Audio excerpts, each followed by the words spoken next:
কাৰণ তোমাৰ সৃষ্টিৰ সমাহাৰেৰে আমি অসমীয়া জাতি। Hello' thank you thank you. ইহঁতে এই কামখিনি শিকক, দি লৈছে, ভাল ভাল উৎসাহী হয়, বঢ়িয়া। আপোনালোকে যিখিনি সহায় সহযোগিতা কৰিছে বিবেকৰ চিকিৎসাৰ বাবে তাৰ কাৰণে ধন্যবাদ জ্ঞাপন কৰিছোঁ। আৰু তেখেতৰ ঘৰখন, বিবেকৰ ঘৰখন মই পাইছোহি। এতিয়া ঘৰত কেৱল দেউতাক, ইয়াৰ দেউতাক সৈতে।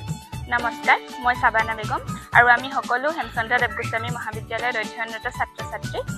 পোনপ্ৰথমে আপোনালোক সকলোকে মই বিপুল শইকীয়া ছাৰৰ মানুহে মানুহৰ বাবে ফেচবুক পেজলৈ স্বাগতম জনাইছোঁ। আমি আপোনালোকক আজি জনাব বিচাৰিছোঁ যে আমাৰ মহাবিদ্যালয়তে অধ্যয়ন কৰি থকা বিবেক কোঁৱৰ নামৰ এজন ছাত্ৰ, যিজন বৰ্তমান সময়ত ডিব্ৰুগড় AMCত চিকিৎসাধীন হৈ আছে। তেখেত এটা পথ দুৰ্ঘটনাত অতি গুৰুতৰভাৱে আহত হৈছে। আমি যেনেকৈ যোনে পাৰোঁ মহাবিদ্যালয়ৰ ফালৰ পৰা সকলোৱে সহায় কৰিছোঁ তেওঁক, যিহেতু তেওঁলোক আৰ্থিকভাৱে যথেষ্ট পিছপৰা ঘৰৰ ছাত্ৰ আৰু তেওঁক বৰ্তমান এটা ব্ৰেইন অপাৰেশ্যন কৰিবলৈ কোৱা হৈছে। আমি বিচাৰিছোঁ যে আপোনালোকেও আমাক এই ক্ষেত্ৰত আৰ্থিকভাৱে অকণমান সহায় কৰে, যিহেতু আমাৰ মহাবিদ্যালয়খনে সহায় কৰিলে মানে যথেষ্ট নহয়। যিহেতু আজি বৃহস্পতিবাৰ, আজি আমাৰ নিতাই পুখুৰীত সাপ্তাহিক বজাৰ বহে আৰু আজি আমি সকলোৱে আমাৰ ছাত্ৰ বন্ধুসকল মিলি পেলাই দাদাৰ নামত সকলোৱে আমি ডনেশ্যন বিচাৰি পেলাই আমি সকলোৱে এতিয়া ওলাই যাম। আৰু লগতে আপোনালোকে যোনে যেনেকৈ পাৰে সহায় সহযোগিতা আগবঢ়াব। আৰু লগতে যিসকলে নোৱাৰে আপোনালোকে এই মানুহে মানুহৰ বাবে এই পেজটো সকলোৰ মাজতে শ্বেয়াৰ কৰি দিব। যিহেতু যিসকলে সহায় আগবঢ়াব বিচাৰে তেওঁলোকে সহায় আগবঢ়াই দিবলৈ সুবিধা পাওক। আহক এনেদৰে যিসকলক সহায়ৰ প্ৰয়োজন হৈছে এই পেজটোৰ জৰিয়তে আমি সহায় আগবঢ়াওঁ আৰু সকলোকে হাতত হাত ধৰি আগবঢ়াই নিওঁ। ধন্যবাদ।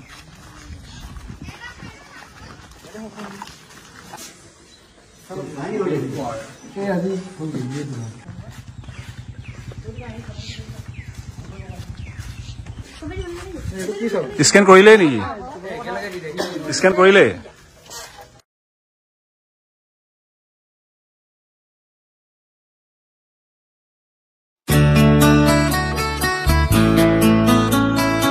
তুমি সুধা কণ্ঠ, শতশ্ৰাৱণৰ প্লাৱন নমাই আনি মানৱতাৰ গান গোৱা এক দৰদী প্ৰাণ তুমি। অসমীয়া সংগীত জগতৰ অমৰ নক্ষত্ৰ তুমি। কটনা সাগৰ পাৰ হৈ মানুহে মানুহৰ বাবে থকা আন্তৰিকতাবোৰ কমি যোৱাত তুমি গাইছিলা। মানুহে মানুহৰ বাবে যদিহে অকণো নেভাবে, অকণি সহানুভূতিৰে ভাবিব কোনে নোকোৱা সমনীয়া। মানুহে মানুহৰ বাবে যদিহে অকণো নেভাবে, অকণি সহানুভূতিৰে ভাবিব কোনে নোকোৱা সমনীয়া। মানুহে মানুহৰ বাবে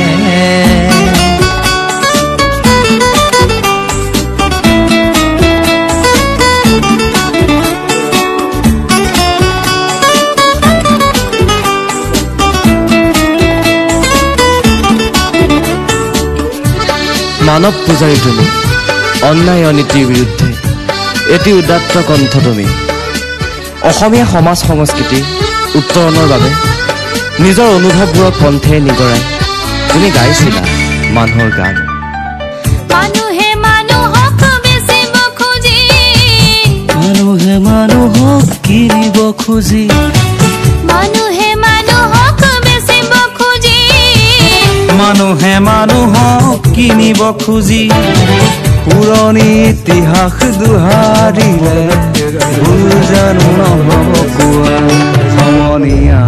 মানুহে মানুহৰ বাবে যদিহে অকণো নেভাবে, অকণি সহানুভূতিৰে ভাবিব কোনে নোকোৱা সমনীয়া। আৰু মই মানুহৰ বাবে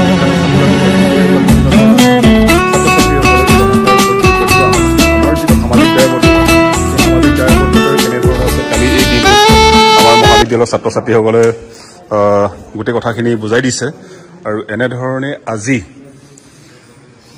গোটেই পইচাখিনি হিচাপ কৰিছে আৰু পইচাখিনি দিয়াগৈ হ'ব বিবেকৰ ঘৰত আৰু মই তেখেতলোকক কৈছোঁ যে আৰু লগতে আপোনালোকক কওঁ বিপদ কেতিয়া আহে আমি কোনেও নাজানো মোৰ নাই হোৱা মই নিদিওঁ বা তেনেধৰণৰ নহয় আপুনি যিয়ে পাৰিছে এটকাই পাৰিছে বা 10 টকা যিয়ে পাৰিছে সামৰ্থ্য অনুযায়ী আপোনালোকে আগবঢ়াওক কেৱল মাত্ৰ বিবেকৰ কাৰণে বুলি নহয় আপোনালোকৰ সমাজত যিসকলে দুৰ্গত অৱস্থা বা তেনেধৰণৰ ভুগি আছে সেইসকল লোকক আমি হাতত হাত ধৰি সকলোৱে সমজুৱাকৈ অকণমান হ'লেও সহায়ৰ হাত আগবঢ়াব পাৰোঁ আৰু তাৰে এটা উদাহৰণ মানুহে মানুহৰ বাবে 6.3 6ষ্ঠ বছৰৰ আজি 3 নম্বৰ কাৰ্যসূচী আমি এনেধৰণে গ্ৰহণ কৰিছিলোঁ আমি হিচাপ কৰি পালোঁ মুঠ সৰ্বমুঠ এতিয়া আমাৰ ওচৰত 8,580 টকা আৰু বহুতে অনলাইন কৰিছে এইবোৰ তেওঁ তাই একাউণ্টত সোমাই গৈছে এতিয়া এইখিনি আমি কি কৰিম এইখিনি এতিয়া আমি তেওঁ ঘৰত গৈ দি দিয়াৰ ব্যৱস্থা কৰিম এতিয়া যাওঁ ক্লাছ নাই যদি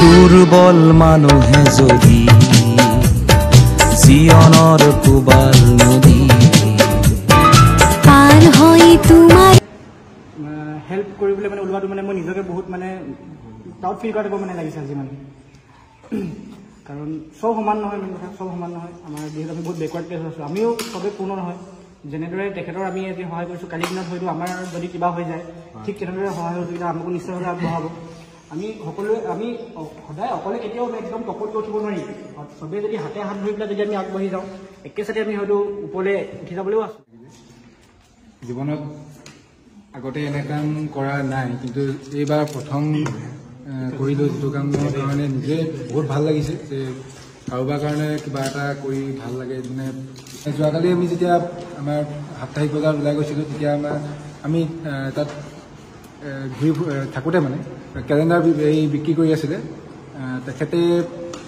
তেখেতক আমি মানে অলপ বেয়া লাগিলে আমি গুচি আহিছিলোঁ কিন্তু তেখেতে নিজেই আমাক আগবাঢ়ি আহি ক'লে যে ভাইটি কি কৰিছে আমি এনেকৈ ৰিজনটো কোৱাৰ কাৰণে তেওঁ ক'লে যে মই মোৰ ফালৰ পৰা 20 টকা এটা দিছোঁ ঢেৰ উপাৰ্জন হোৱা নাই কিন্তু মোৰ ফালৰ পৰা 20 টকা তোমালোকক দিছোঁ বুলি এনেকৈ আচলতে সেইটোৱে এক্সপিৰিয়েঞ্চ তোমালোকে ভাবিছা তেখেতে দিব নোৱাৰিব কিন্তু তেখেতৰ মনটোৱে ক'লে তোমালোকে গ'লা ইয়াত যিটো দিছে মানুহে মানুহৰ বাবে আৰু এই ধৰণৰ আচলতে মানৱীয়তা যিটো গুণ সহানুভূতিশীল সেই আচলতে আমাৰ প্ৰত্যেকৰে থকাটো উচিত যি কি নহওক সেইটো এটা এক্সপিৰিয়েঞ্চ হৈছে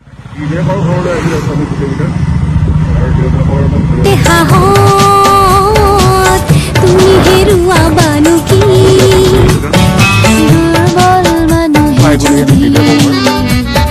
জীৱনৰ কোবাল নদী তেখেতলোকৰ আপোনালোকে যি সহায় সহযোগিতা কৰিছে বিবেকৰ চিকিৎসাৰ বাবে তাৰ কাৰণে ধন্যবাদ জ্ঞাপন কৰিছোঁ আৰু তেখেতৰ ঘৰখন বিবেকৰ ঘৰখন মই পাইছোঁহি এতিয়া ঘৰত কেৱল দেউতাক ইয়াৰ দেউতাক হয় দেই নমস্কাৰ এটা দিয়ক ৰাইজক দেউতাক হয় আপোনাৰ গাটো ঠিক নাই বুলি কোৱা শুনিছোঁ ৰাইজে অকণমান মৰম চেনেহ আগবঢ়াইছে আহক আপুনি এপাক ন আপাক হয় বাকী এখেতলোকো আহি দিবলৈ সাজু হৈছে বাৰু কৰিম তাৰপৰা উলিয়াবা আমি সেই কালি ইহঁতে গোটেই কলেজৰ ছাত্ৰ সমাজৰ হৈ গ'ল আমাৰ হাতত এতিয়া কিমান হৈছে 11,380 12,000 কিমান উঠিছিলে কেছ উঠিছে অনলাইনো কৰিছে তাৰে আমি 10,000 অনলাইন কৰি দিম বিবেকৰ একাউণ্টত আৰু বাকীকেইটা দেউতাকৰ হাতত দিছোঁ আপুনি কালিলৈ যাব দেই হ'ব বাৰু তাৰ ঘৰৰ পৰা বেক কৰি আহিলোঁ কেছ নহ'ব মুস্তাফিকে অনলাইন কৰি দিব পইচাখিনি জমা দিছোঁ পাৰ হৈ তোমাৰ সাহত তুমি হেৰুৱা বানু কি মানুহ যদিহে নহয় মানুহ দানৱ কাহানিও নহয় মানুহ যদিহে নহয় মানুহ দানৱ কাহানিও নহয় মানুহ যদি দানৱ কাহানি বা হয় মানুহ লাজ পাব কোনে নোপোৱা সমনীয়া মানুহে মানুহৰ বাবে সকলো নেভাবে সহানুভূতিৰে ভাবিব কোনে নোপোৱা সমনীয়া তুমি গুচি যোৱা আজি 10 বছৰেই হ'ল তথাপি তোমাৰ অমৰ গীতবোৰে আজিও জিলিকাই ৰাখিছে এই ৰূপহী অসম। আমি জীয়াই ৰাখিম তোমাৰ সৃষ্টিক।